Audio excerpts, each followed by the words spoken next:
Nossa, se a pessoa tiver medo de altura, tem esse aqui. Meu, eu não tenho medo de altura. Cara, muito alto. Eu tô com o cu na mão. Puta, eu vou precisar de ajuda. Olha que quebrado, cara.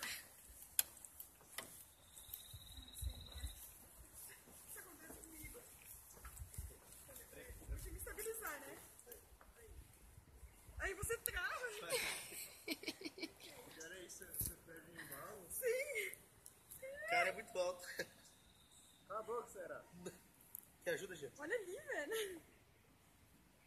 E eu não tenho medo, cara. Você imagina? Então... Aqui, ó, se foi de novo. Ai, meu Deus. Legal que tá fazendo uns nheco-nheco a madeira aqui. Cara, esse bagulho é foda, né? Ai, meu Deus. Ai, gente, corre que o trem tá vindo. Ô, Jean, vira o trem. Mas é verdade. Eu sei que é verdade. Não é brincadeira. Vocês ouviram, né? Que o trem buzinou. Tem coragem, né? Meu Deus. Cara do céu. Gente, manda ver.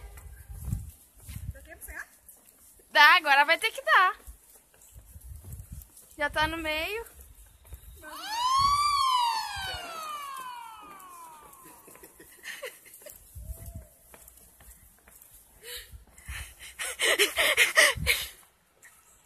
Ah, é o trenzinho, tá só botando terror.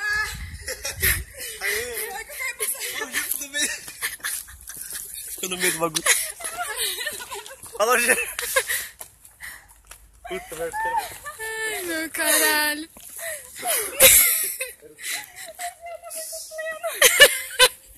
Ele tá muito plano por fora, mas por dentro ele deve estar, tipo, morrendo.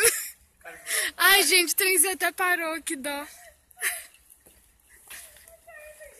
Não, sabe o que eu falei? Eu achei que era o trem de verdade. Aí você.